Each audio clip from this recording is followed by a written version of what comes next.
Ayun, so napakahaba na itong araw na to para sa akin.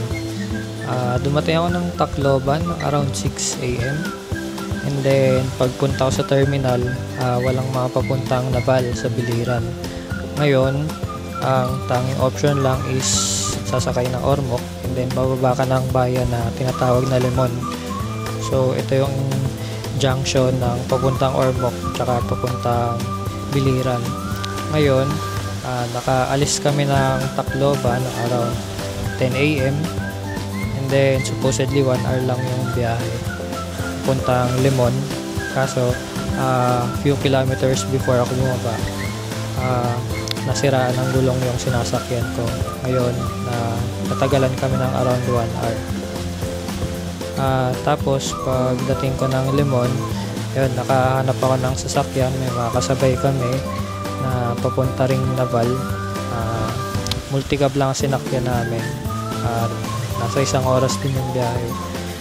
350 nga yung binayad namin at umaangal din yung mga kasama namin.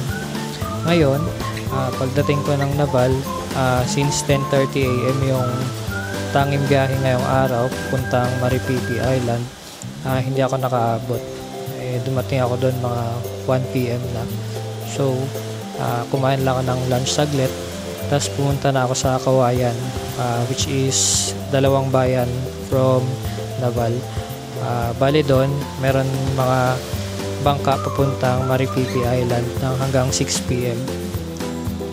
So dumating ako doon mga 2 PM at ang mga bangka doon is nag-aantay ng pasahero. So pagdating ko doon, 2 pa lang kaming pasahero at nagantay kami hanggang 4:30.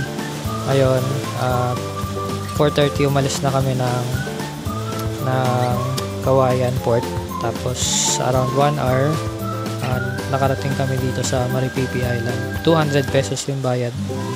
And then after nun, pagdating ko, sumakay ako ng habal puntang Napo Beach Resort. Nandito ako ngayon sa Napo Beach Resort. And then just in time, sunset na.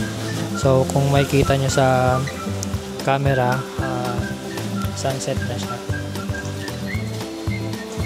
Diba? Ang ganda ng sunset dito sa Biliran. Maganda rin yung resort. Pwede ko kayang ito mamaya.